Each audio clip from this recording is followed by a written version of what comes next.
आज हम काशी से देश भर के लाखों किसानों से जुड़े हुए हैं। सावन का महीना हो, काशी जैसा पवित्र स्थान हो और देश के किसानों के साथ जुड़ने का अवसर हो, इससे बड़ा सौभाग्य क्या हो सकता है।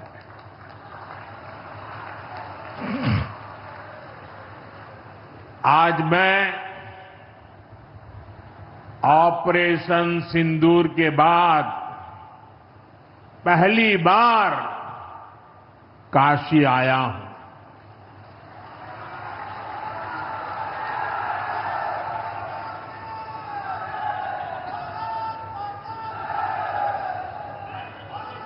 जब 22 अप्रैल को पहलगाम में आतंकी हमला हुआ था, 26 निर्दोष लोगों की इतनी बेरहमी से हत्या कर दी गई। उनके परिवार की पीड़ा, उन बच्चों का दुख, उन बेटियों की वेदना, मेरा हृदय बहुत तकलीफ से भर गया था। तब मैं बाबा विश्वनाथ से यही मना रहा था कि सभी पीड़ित परिवारों को ये दुख सहने की हिम्मत दे। काशी के मेरे मालिकों, मैंने अपनी बेटियों के सिंदूर का बदला लेने का जो वचन दिया था,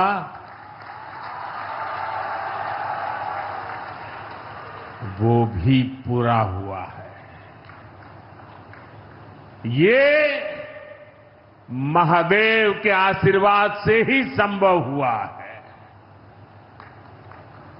मैं ऑपरेशन सिंदूर की सफलता को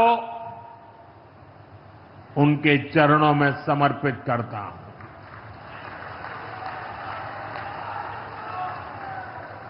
साथियों,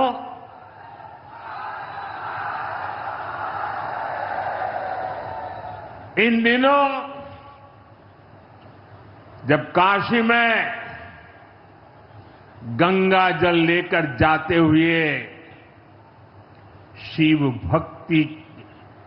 भक्तों की तस्वीरें जब देखने का अवसर मिल रहा है, दिव्य तस्वीरें, और खासकर सावन के पहले सोमवार को जब हमारे यादव बंधु बाबा का जलाभिषेक करने निकलते थे,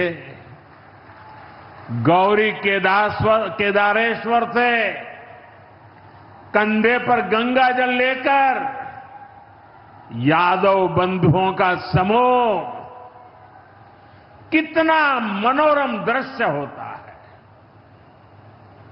डमरू की आवाज, गलियों में कोलाहल, एक अद्भुत भाव विश्व पैदा होता है। मेरी भी बहुत इच्छा थी कि सावन के पवित्र महीने में बाबा विश्वनाथ और मार्कंडेय महादेव के दर्शन करूं, लेकिन मेरे वहां जाने से महादेव के भक्तों को असुविधा न हो, उनके दर्शन में बाधा न पड़े, इसलिए मैं आज यहीं से भोलेनाथ और मां गंगा को प्रणाम कर रहा हूं।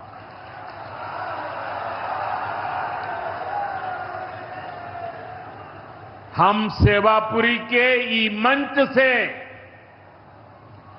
बाबा काशी विश्वनाथ के प्रणाम करत है।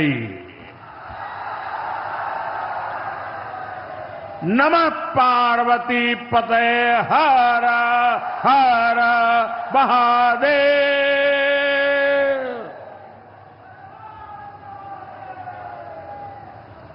साथियों, कुछ दिनों पहले मैं तमिलनाडु में था।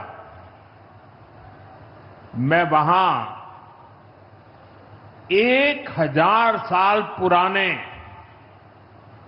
एक ऐतिहासिक मंदिर गया था, गंगईकोंडा चोलापुरम मंदिर। ये मंदिर देश की शैव परंपरा का एक प्राचीन केंद्र है। ये मंदिर हमारे देश के महान और प्रसिद्ध महान राजा राजेंद्र चोल ने बनवाया था। राजेंद्र चोल ने उत्तर भारत से गंगा जल मंगवाकर उत्तर को दक्षिण से जोड़ा था। 1000 साल पहले अपनी शिव भक्ति और शैव परंपरा के जरिए राजेंद्र चोल ने एक भारत श्रेष्ठ भारत का उद्घोष किया। आज काशी तमिल संगमम जैसे प्रयासों के जरिए हम उसे आगे बढ़ाने का एक नम्र प्रयास कर रहे हैं।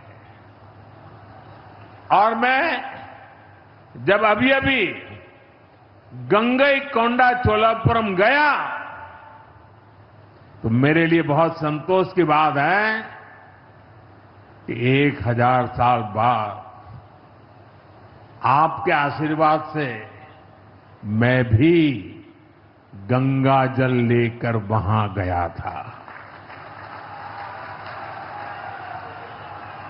मां गंगा के आशीर्वाद से बहुत ही पवित्र माहौल में वहां पूजा संपन्न हुई। गंगा जल से वहां जलाभिषेक करने का सौभाग्य प्राप्त हुआ। साथियों, जीवन में ऐसे अवसर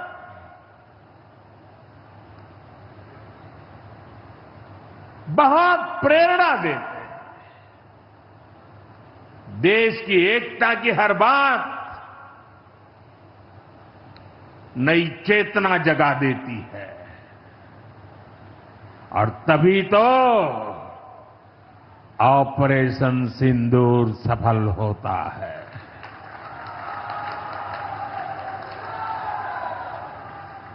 एक 140 करोड़ देशवासियों की एकता ऑपरेशन सिंदूर की ताकत बन जाती है।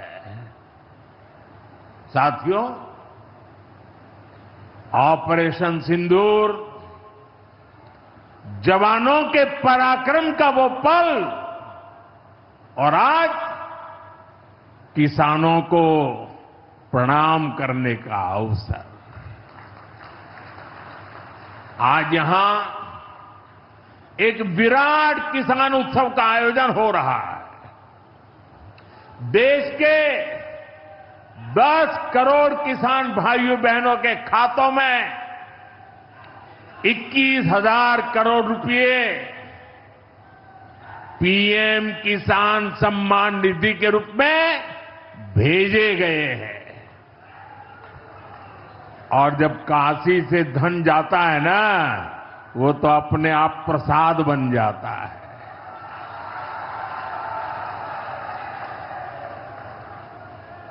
₹21,000 करोड़ किसानों के खाते में जमा। साथियों, आज यहां भी 2000 करोड़ रुपए से ज्यादा की विकास परियोजनाओं का लोकार्पण और शिलान्यास भी हुआ है। बाबा के आशीर्वाद से काशी में विकास की अविरल धारा मां गंगा के साथ साथ आगे बढ़ रही है। मैं आप सभी को, देश के किसानों को बहुत बहुत बधाई देता हूं।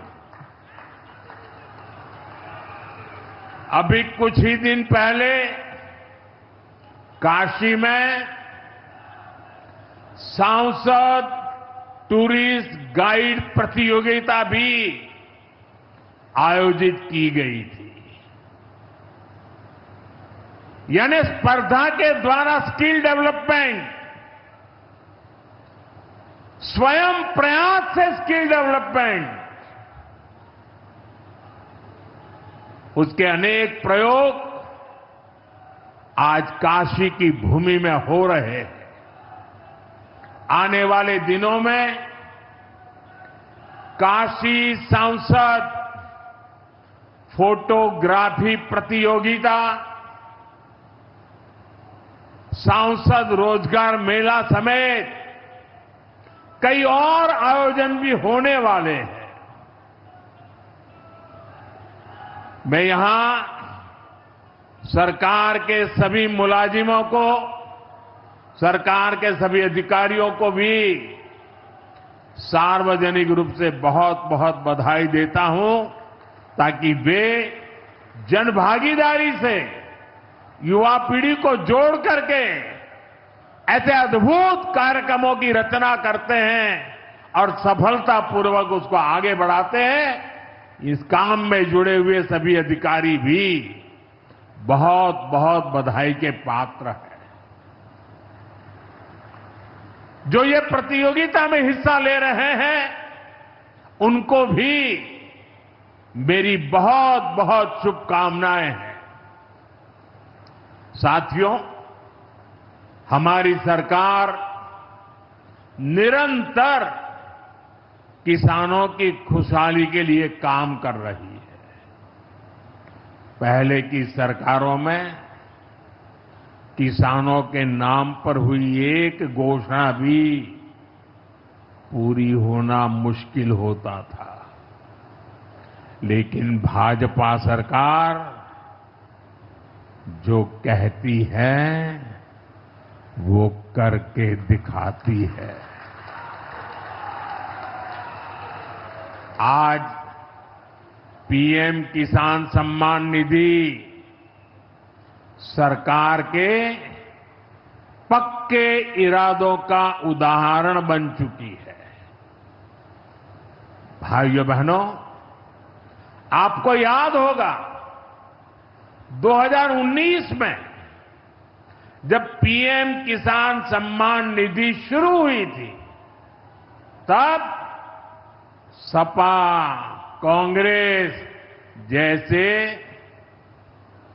विकास विरोधी लोग, विकास विरोधी दल कैसी कैसी अफवाहें फैला रहे थे, लोगों को गुमराह कर रहे थे, किसानों को उलझन में डालते थे।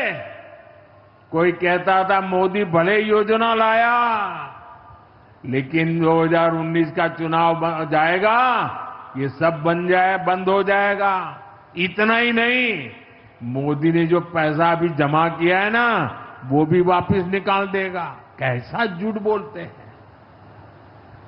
और यही देश का दुर्भाग्य है कि निराशा की गर्त में डूबा हुआ विरोधी मानसिकता वाले लोग ऐसी ही झूठी सच्चाई को लेकर के जी रहे हैं। ये सिर्फ किसानों से, देश के लोगों से झूठ बोल सकते हैं। आप मुझे बताइए, क्या इतने वर्षों में कभी एक भी किस्त बंद हुई क्या? पीएम किसान सम्मान निधि बिना ब्रेक के जारी है। आज तक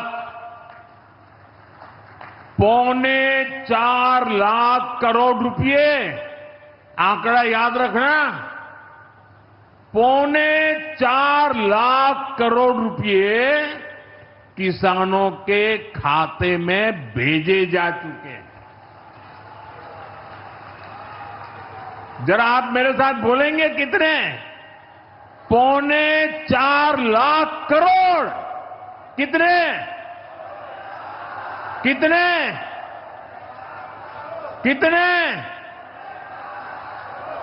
और ये 4.25 लाख करोड़ इतने रुपए किसके खाते में जमा किए? किसके खाते में जमा किए?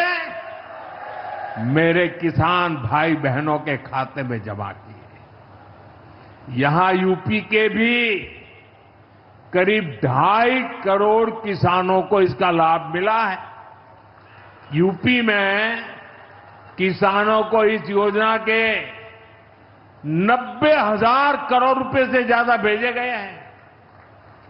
इतना ही नहीं, मेरी काशी के किसानों को भी करीब करीब 900 करोड़ रुपए मिले हैं।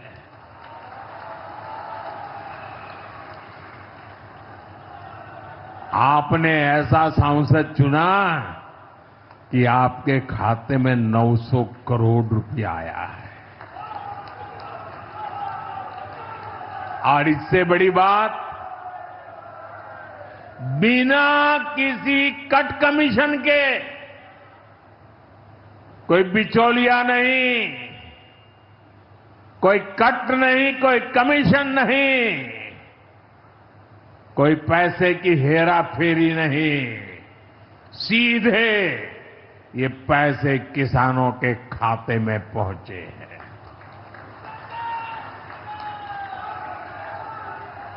और मोदी ने ये परमानेंट व्यवस्था बना दी है। ना लीकेज होगी, न गरीब का हक छीना जाएगा। साथियों, मोदी के विकास का मंत्र है, जो जितना पिछड़ा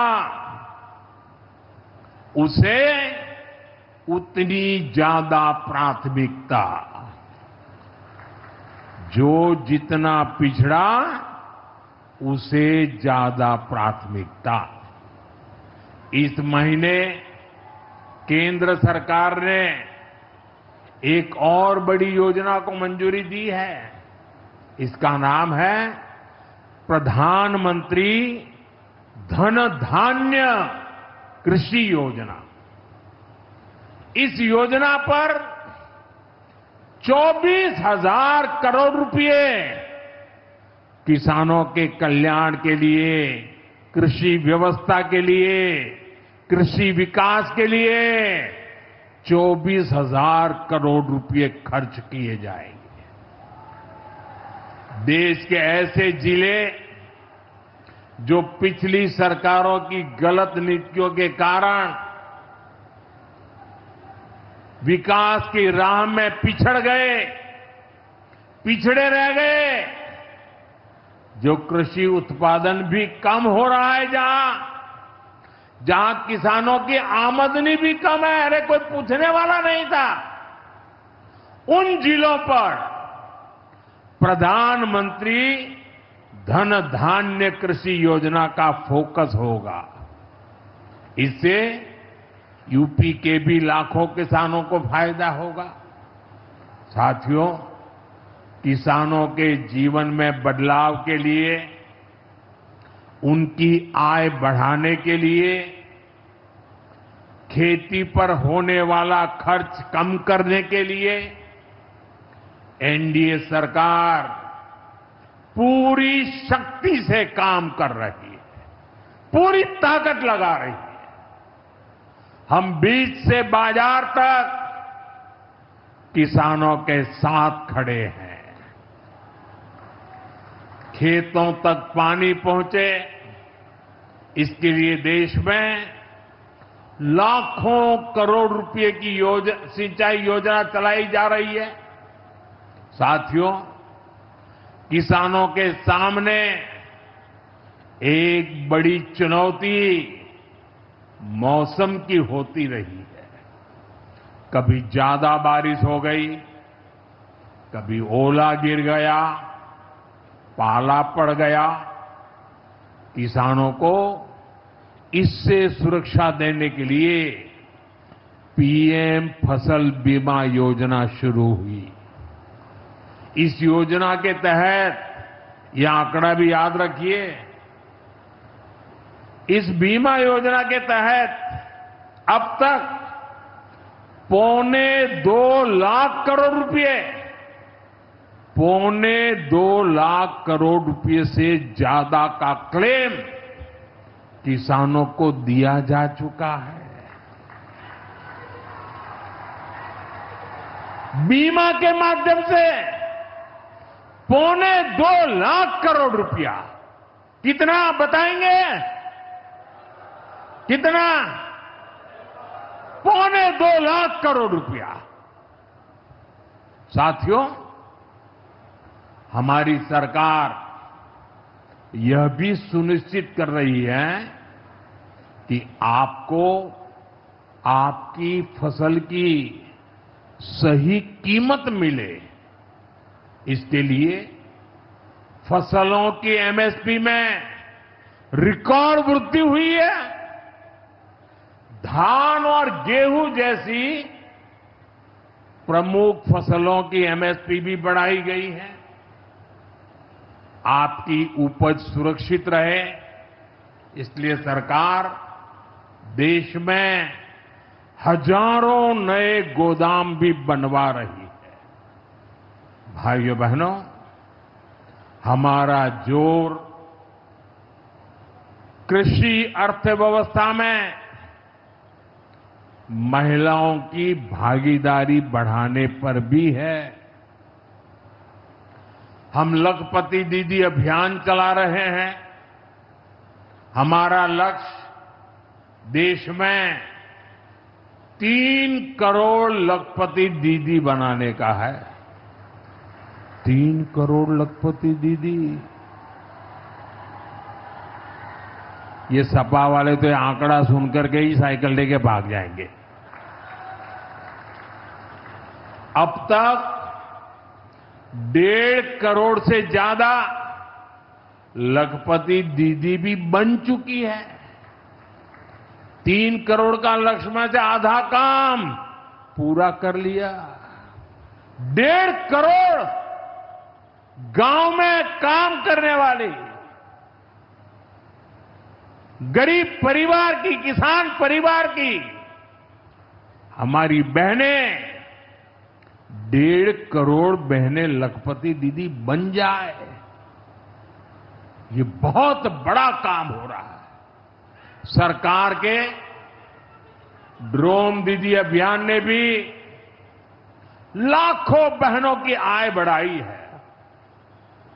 साथियों, हमारी सरकार कृषि से जुड़ी आधुनिक रिसर्च को खेतों तक पहुंचाने में भी जुटी है।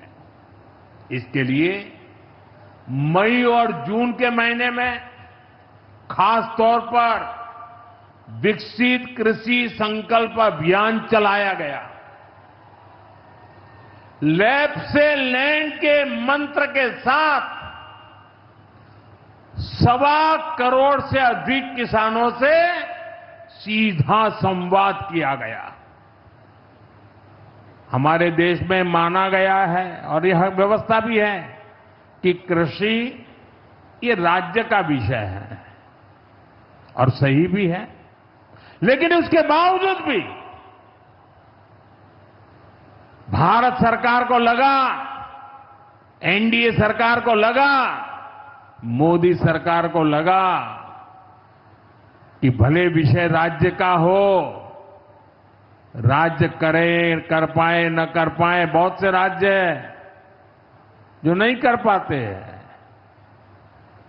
तो हमने तय किया कि हम खुद भी कुछ करेंगे और करोड़ों किसानों के साथ सीधा संवाद किया। साथियों, केंद्र सरकार की योजनाओं का लाभ आप सभी तक निरंतर पहुंचता रहे, इस दिशा में आज मुझे आपके साथ एक अहम जानकारी साझा करनी है और उसमें मुझे आपकी मदद भी चाहिए। यहां बैठे हुए लोगों की भी मदद चाहिए। आपको पता है, जनधन योजना के तहत देश में 55 करोड़ गरीबों के बैंक खाते खोले गए। जिनको कभी बैंक का दरवाजा देखने का सौभाग्य नहीं मिला था, ऐसे 55 करोड़ लोगों के खाते, ये मोदी को जब से आपने काम करने का अवसर दिया ना, मैं ये काम कर रहा था। 55 करोड़। अब इस योजना को हाल ही में 10 साल पूरे हुए हैं। अब बैंकिंग क्षेत्र का कुछ नियम है।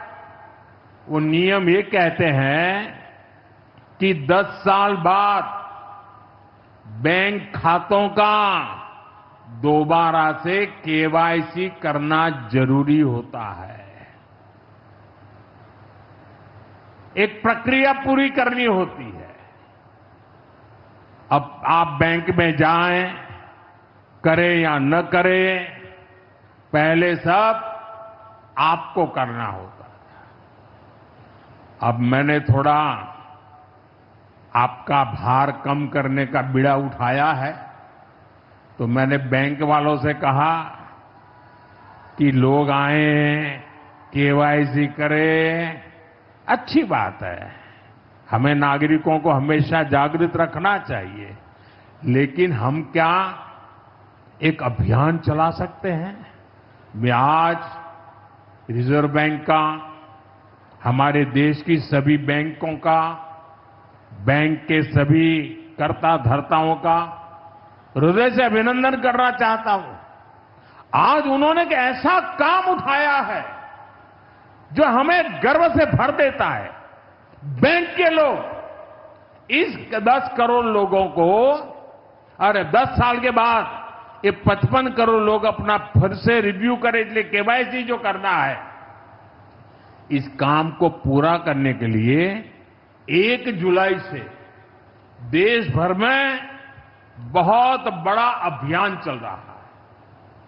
हमारे बैंक स्वयं हर ग्राम पंचायत तक पहुंच रहे हैं, वहां पर जाकर के मेला लगाते हैं। अब तक ऐसी करीब 1 लाख ग्राम पंचायत में बैंक अपने कैंप, अपना मेला लगा चुके हैं। लाखों लोगों ने दोबारा अपना केवाईसी भी करा लिया है और ये अभियान आगे भी चलने वाला है। मैं ऐसे हर साथी जिसका जनधन खाता है उससे आग्रह करूंगा कि वो फिर से अपना केवाईसी जरूर करा ले। साथियों, ग्राम पंचायतों में बैंक जो स्पेशल कैंप लगा रहे हैं, अभी भी लाखों पंचायतों का काम जारी है। मैं समझता हूं कि इन कैंप का फायदा उठाना चाहिए और उसके कई फायदे हैं। एक और फायदा भी है, इन कैंपों में प्रधानमंत्री सुरक्षा बीमा योजना, प्रधानमंत्री जीवन ज्योति बीमा योजना, अटल पेंशन योजना, ऐसी अनेक योजनाओं का रजिस्ट्रेशन भी हो रहा है। और ये बीमा तो ऐसा है कि एक चाय के खर्चे से भी कम खर्चा लग जाता है। ये योजनाएं आपकी बहुत मदद करती है।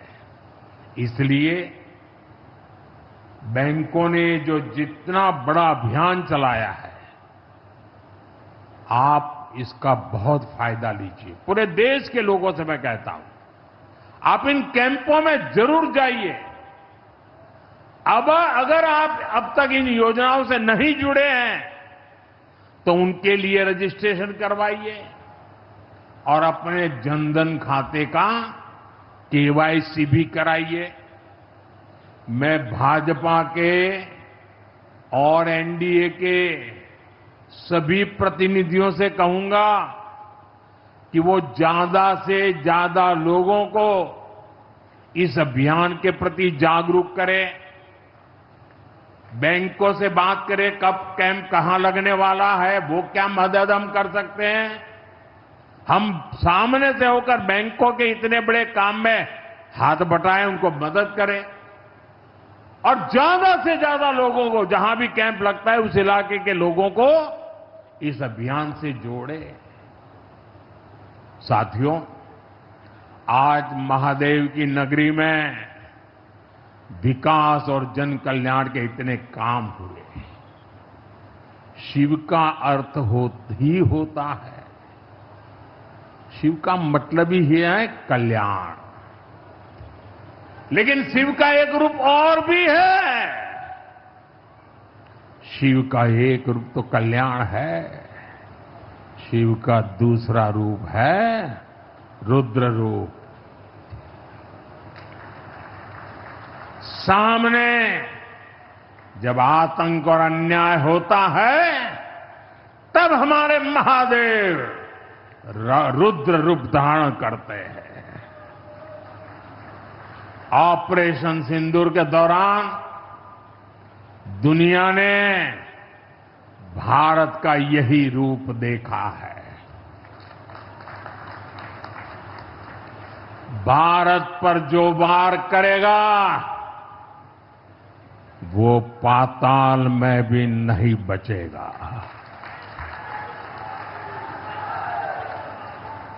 लेकिन भाइयों बहनों, दुर्भाग्य से ऑपरेशन सिंदूर की सफलता पर हमारे देश के कुछ लोगों को भी पेट में दर्द हो रहा है। ये कांग्रेस पार्टी और उनके चेले चपाटे, उनके दोस्त इस बात को पचा नहीं पा रहे कि भारत ने पाकिस्तान के आतंकी ठिकानों को तबाह कर दिया। मैं मेरे काशी के मालिकों से पूछना चाहता हूं, भारत की ताकत से आपको गर्व होता है कि नहीं होता है? ऑपरेशन सिंदूर से गर्व होता है कि नहीं होता है? आतंकियों के ठिकानों को नष्ट करने का आपको गर्व होता है कि नहीं होता है? साथियों, आपने वो तस्वीरें देखी होगी, कैसे हमारे ड्रोन्स, हमारे मिसाइल्स ने सटीक वार करके आतंक के हेडक्वार्टर्स को खंडहर बना दिया। पाकिस्तान के कई सारे एयरबेस तो आज भी आईसीयू में पड़े हैं। पाकिस्तान दुखी है, ये तो सब कोई समझ सकता है। लेकिन पाकिस्तान का ये दुख कांग्रेस और सपा से सहन नहीं हो पा रहा। उधर आतंक का आकार होता है, इधर कांग्रेस सपा वाले आतंकियों की हालत को देखकर रोते हैं। साथियों, कांग्रेस हमारी सेनाओं के पराक्रम का लगातार अपमान कर रही है। कांग्रेस ने ऑपरेशन सिंदूर को तमाशा कहा है। आप मुझे बताइए, सिंदूर कभी भी तमाशा हो सकता है क्या? हो सकता है क्या? क्या सिंदूर को तमाशा कोई कह सकता है क्या? हमारी सेना का पराक्रम और बहनों के सिंदूर का बदला तमाशा कहने की ये हिम्मत, ये निर्लज्जता, भाइयों बहनों, वोट बैंक और तुष्टीकरण की इस राजनीति में ये समाजवादी पार्टी भी पीछे नहीं है। ये सपा के नेता संसद में कह रहे थे, पहलगाम के आतंकवादियों को अभी क्यों मारा? अब बताइए, क्या उनको पूछ फोन करूं क्या? सपा वालों को मारूं कि ना मारूं? कोई मुझे बताए भाई, सामान्य बुद्धि से बताए, क्या आतंकवादियों को मारने के लिए भी क्या इंतजार करना चाहिए क्या? क्या उन्हें भागने का मौका देना था क्या? ये वही लोग हैं जो यूपी में जब सत्ता में थे तब आतंकवादियों को क्लीन चिट देते थे, बम धमाके करने वाले आतंकियों से मुकदमे वापस लेते थे। अब उन्हें आतंकवादियों के मारे जाने पर परेशानी हो रही है। इन्हें ऑपरेशन सिंदूर के नाम पर परेशानी हो रही है। मैं इन लोगों को काशी की धरती से कहना चाहता हूं, ये नया भारत है।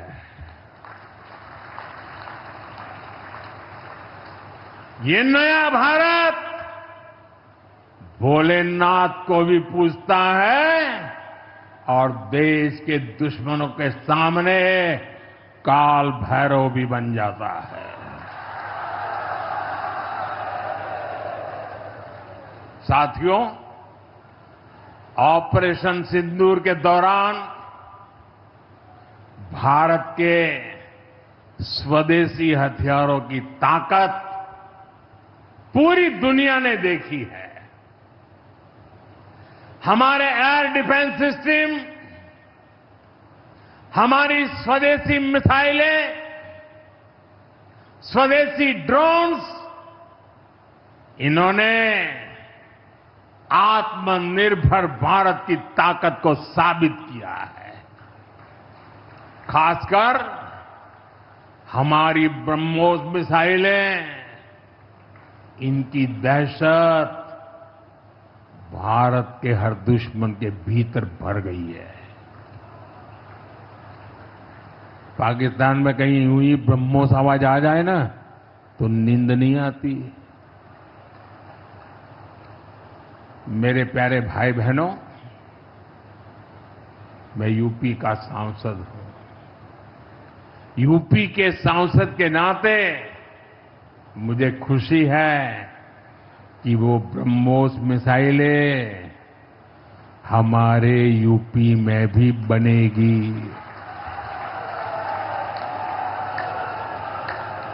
लखनऊ में ब्रह्मोस मिसाइल की मैन्युफैक्चरिंग शुरू हो रही है। यूपी डिफेंस कॉरिडोर में भी कई बड़ी डिफेंस कंपनियां अपने प्लांट लगा रही है।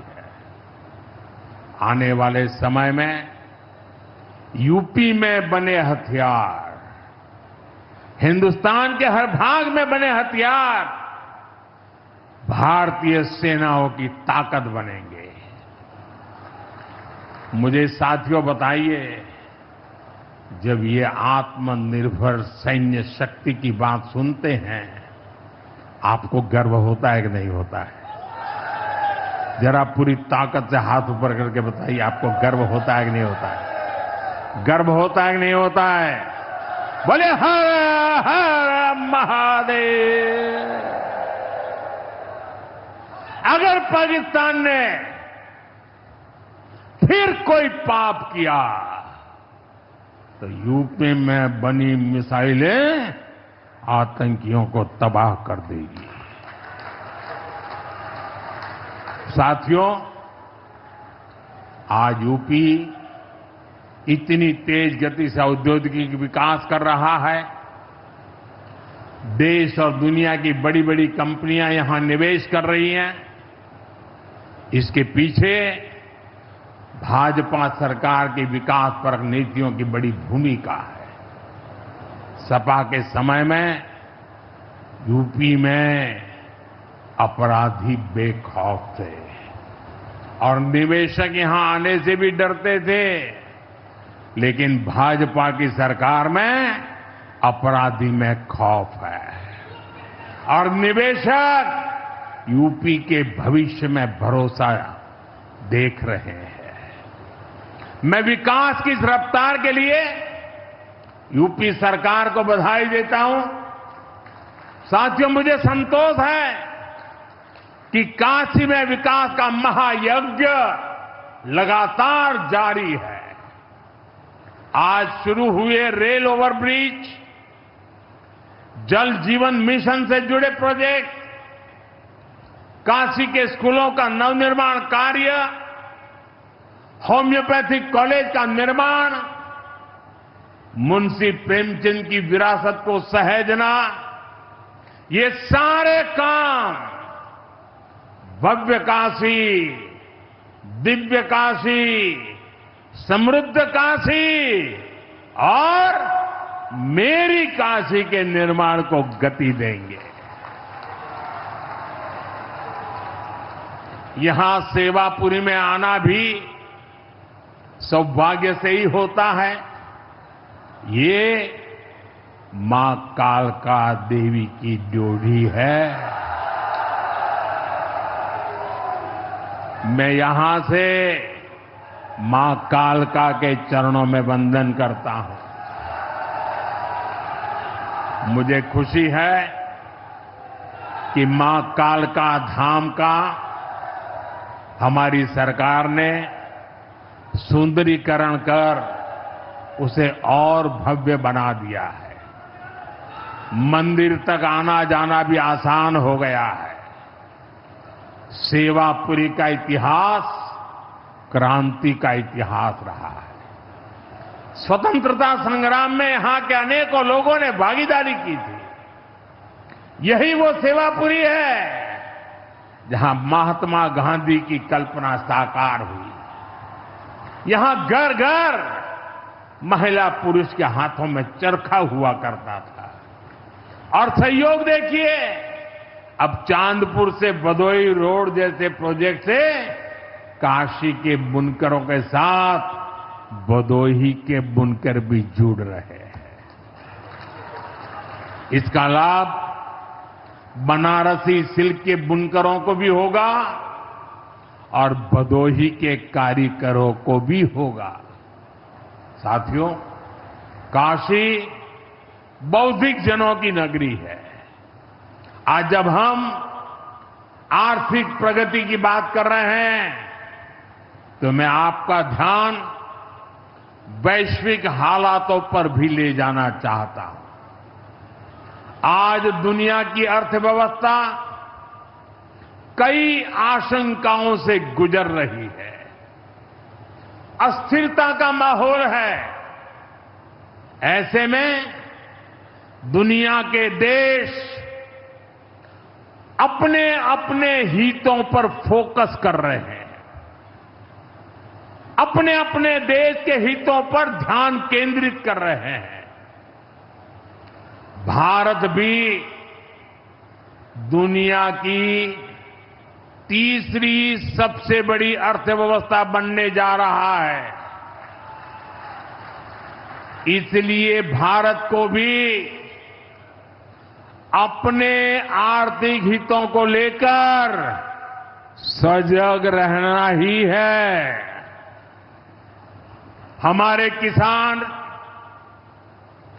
हमारे लघु उद्योग, हमारे नौजवानों के रोजगार, इनका हित हमारे लिए सर्वोपरि है। सरकार इस दिशा में हर प्रयास कर रही है, लेकिन देश के नागरिक के रूप में भी हमारे कुछ दायित्व है।